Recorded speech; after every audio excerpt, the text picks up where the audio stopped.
Okay, so here's what gets me about Interstellar. It's not the black hole. It's not the tesseract. It's not any of the science. It's the moment Cooper drives away from that farmhouse and you see Murph watching from her window. That's it. That's the whole film right there. A dad leaving, a kid watching him go, and everything that happens after that. Every planet, every wormhole, every impossible thing is just the universe deciding how far it's going to stretch that one image before it finally lets them find each other again. I've watched this film more times than I can count, and I still can't get through that scene without feeling something shift in my chest. Because Nolan is not subtle about what he's doing. He's telling you from the first 20 minutes, this is a film about a father and his daughter. Everything else is backdrop. But here's the thing I want to talk about today that I don't think gets said enough. Interstellar gets treated like a science film.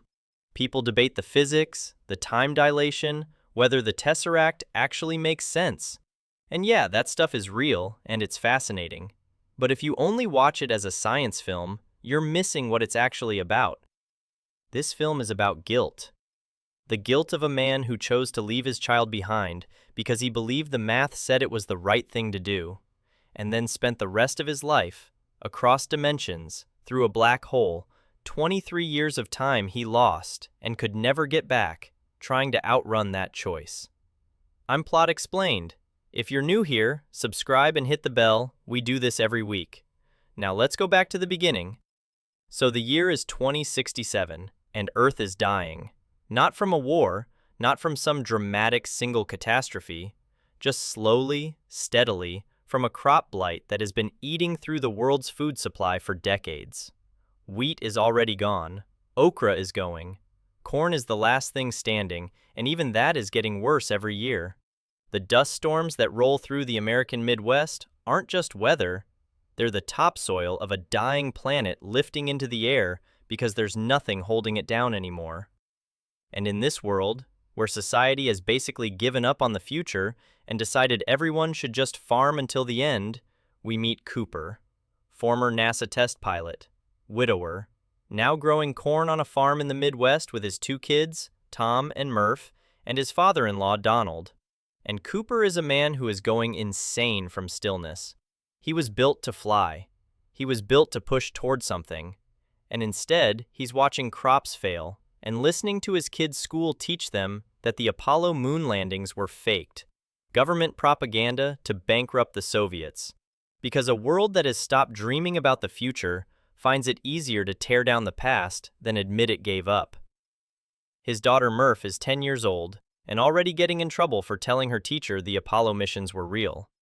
She's sharp, argumentative, refuses to accept things she can't see evidence for. She also thinks her room is haunted. Books keep falling off her shelf in specific patterns. Dust settles on her floor in lines during storms. She calls it a ghost. Cooper looks at those patterns and sees something else entirely. Coordinates. Binary coordinates, pushed into the room by gravitational anomalies that someone, or something, has been sending. And Cooper, because the pilot in him has never fully gone quiet, no matter how many years he's spent on a farm, follows them. They lead him and Murph, who is stowed away in his truck, to a hidden facility buried in the mountains. Guarded, unmarked. And inside it, what's left of NASA. Professor Brand is there, physicist, former mentor, the kind of man whose certainty fills every room he enters. And he tells Cooper everything. 48 years ago, a wormhole appeared near Saturn. Not naturally, placed there by some intelligence they don't understand, opening a passage to a completely different galaxy. A galaxy with 12 potentially habitable planets orbiting a supermassive black hole called Gargantua. NASA sent the Lazarus missions, 12 volunteers, one per planet, to check them out. Of those 12, 3 sent back promising data: Miller, Edmonds, Mann. And now Brand wants Cooper to lead a new mission through that wormhole. Find the best planet, bring back the data, give humanity somewhere to go. There are 2 plans on the table. Plan A. Brand solves a gravity equation that would allow them to build a craft big enough to lift Earth's entire population off the planet. Everyone survives. Plan B. The crew takes 5,000 frozen embryos to the best candidate planet and starts humanity over. The people on Earth don't make it, but the species does. Brand tells Cooper he's close to cracking Plan A. He just needs the quantum data from inside Gargantua's event horizon to finish the equation. Cooper can get that data. All he has to do is leave. He goes home, sits with it, and then he has to tell Murph. She's 10 years old, and she already knows something is wrong the second he walks through the door. He tells her he has to go into space, that time will work differently out there, that he might be gone longer than it seems from her end. And she doesn't cry. She gets angry. She tells him the ghost sent a message. She found it in the dust patterns on her floor. In binary, it says, "Stay." She shows him. She believes it. He tells her it's not a ghost. He tells her Murphy's Law doesn't mean things go wrong.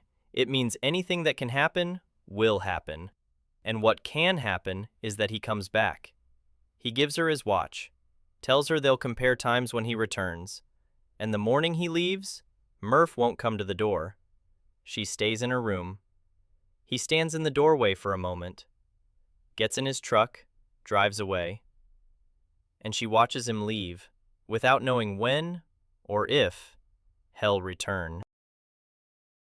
The crew of the Endurance: Cooper, Dr. Amelia Brand, who is Professor Brand's daughter, Dr. Doyle, Dr. Romilly, and 2 robots named Tars and Case, spend 2 years traveling to Saturn and pass through the wormhole. And on the other side, in a completely different galaxy, 3 planets are waiting. They choose Miller's planet first because it sent the most recent signal. But the moment they check the readings, there's a number that should stop them cold.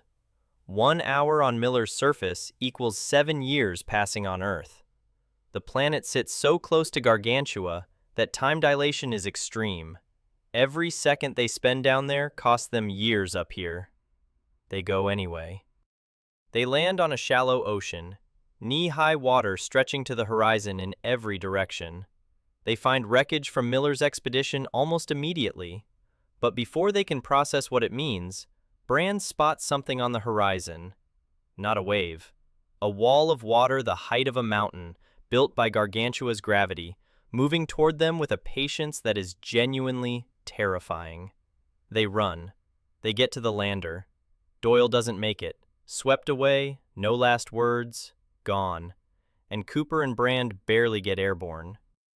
They spend what feels like a couple of hours on that planet. They get back to the Endurance and find Romilly waiting for them. He stayed in orbit to avoid the dilation. He's been waiting 23 years. 23 years. And Cooper has to sit down and watch every video message that came in while he was on that planet. Years and years of them stacked up in a queue. Tom growing up and getting married and having kids, his father-in-law dying, Murph growing from 10 years old into a woman he barely recognizes. He watches his son become a man. He watches his daughter become someone he wasn't there for. And somewhere in those messages, Murph stopped sending them. She was 10 when he left. She is now in her 30s, and she decided she has nothing left to say to him. Cooper sits in that corridor and falls apart. Not quietly, not with any dignity. The way a man breaks when he finally, fully understands what something cost him. And then he wipes his face and gets up, because there's nothing else to do. 2 planets remain, Mann's and Edmund's. Brand argues for Edmund's. Her reasons feel personal, something she's not fully saying. Cooper votes for Mann's. Mann is the most decorated astronaut NASA ever produced, the man this whole mission was built around. If his data says the planet is viable, it's viable. They land on Mann's planet, a frozen wasteland, ice in every direction, bitter and hostile. They wake Dr. Mann from cryosleep, and he is overwhelmed, grateful, emotional. He's been alone on this planet for years, and the sight of other human faces breaks him completely open. And then the truth starts leaking through the cracks. Cooper goes out onto the ice with Mann to survey the surface, and Mann, who has been building to something the whole conversation, attacks him, smashes his helmet, leaves him face down in the ice to die. Because Mann's planet is not habitable. It never was. He falsified his data years ago, not out of ideology, not out of malice, just out of pure, terrified desperation. He was alone on an uninhabitable frozen rock, and he could not bear to die there.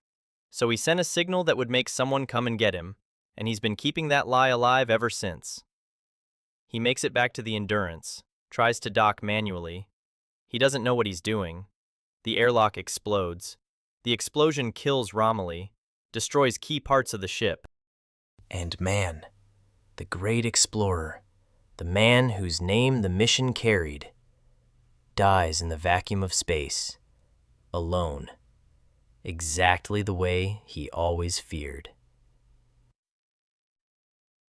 Brand pulls Cooper off the ice.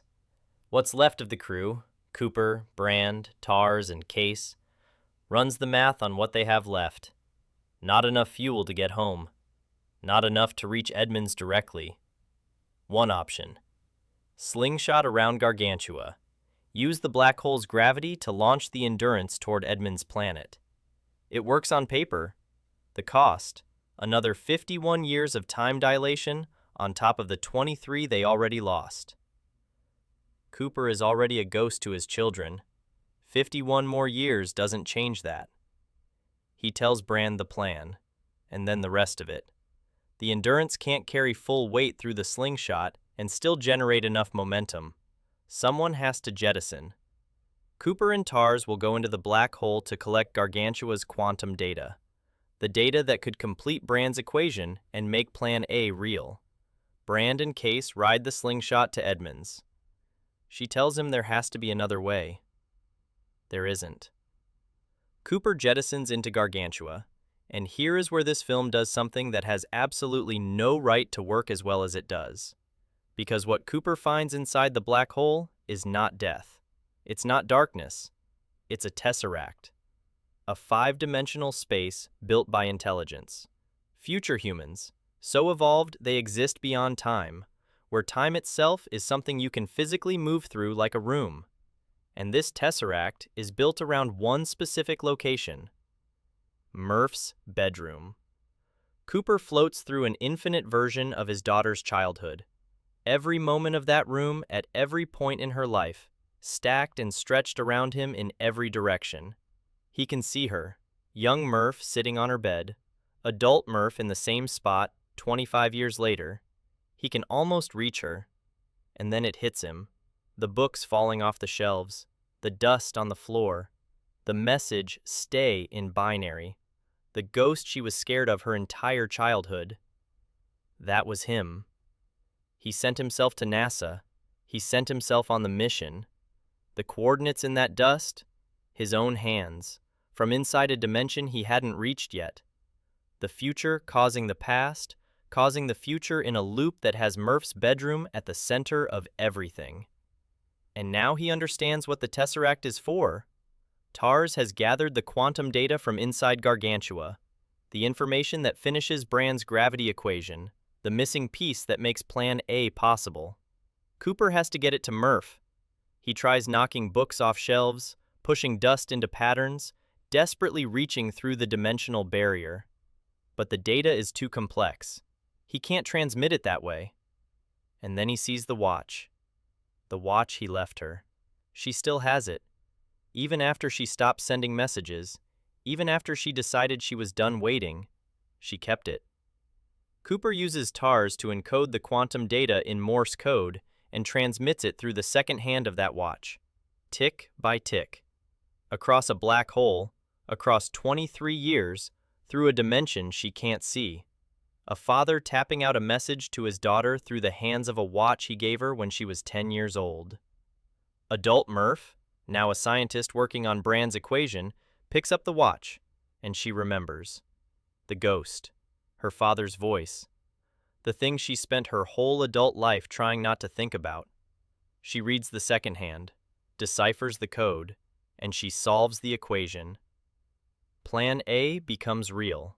The station above Earth fills. The colony ships launch.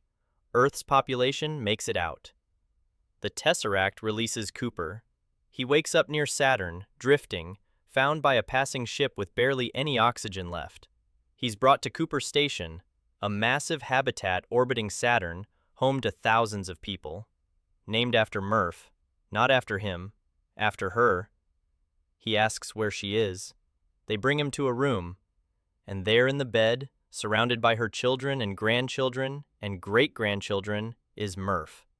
Old now, having lived an entire extraordinary life that he missed.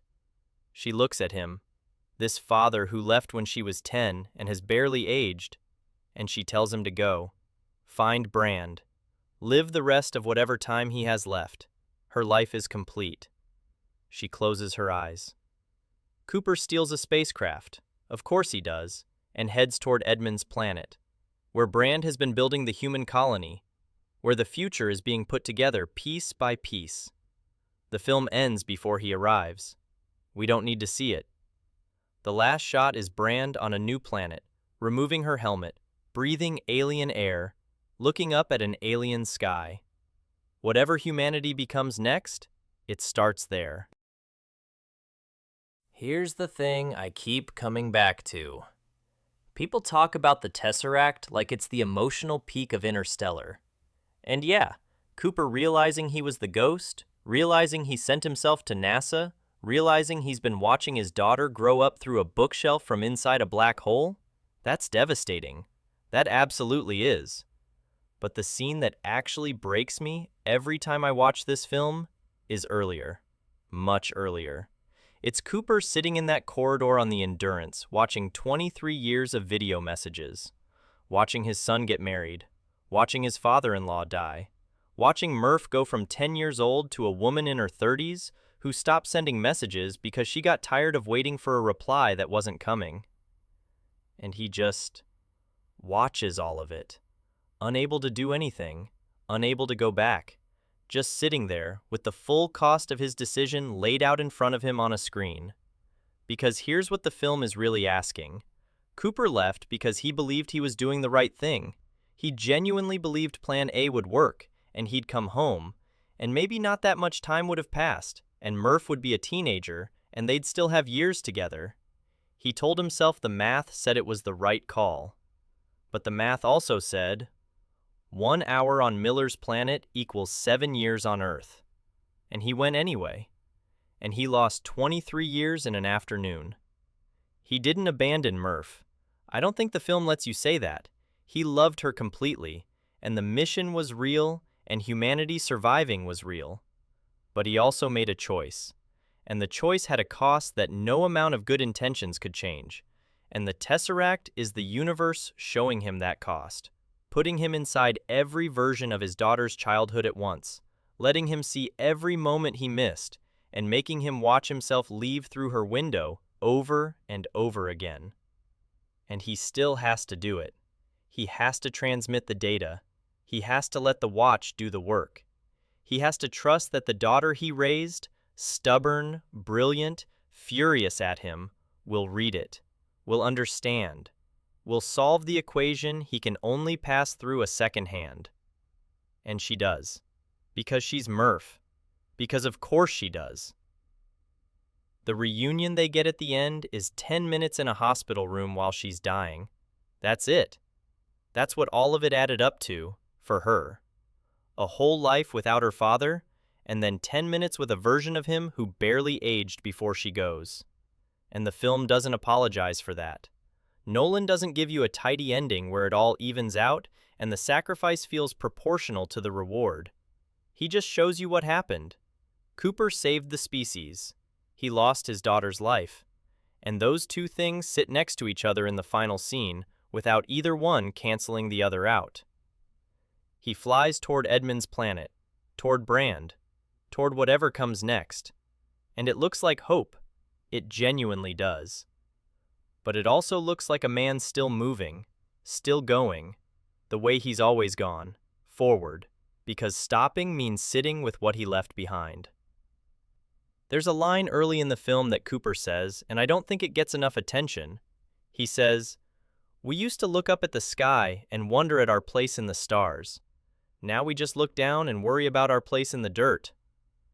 The whole film is about getting back to looking up, about refusing to accept that the story ends here in the dust, about a species that nearly talked itself into giving up, and the people stubborn enough to not let it. Cooper is one of those people, so is Murph, and the watch that connects them across a black hole and 23 years of time, that's the film's argument in one object. Love doesn't fix physics, it doesn't undo the math, but it finds a way through anyway. If this one got to you, and I think it might, hit the like button. It genuinely helps more than most people realize. Subscribe and hit the bell if you want more of this every week. Films like this, looked at the way they deserve to be. You were watching Plot Explained. Thanks for watching, and I'll see you in the next one.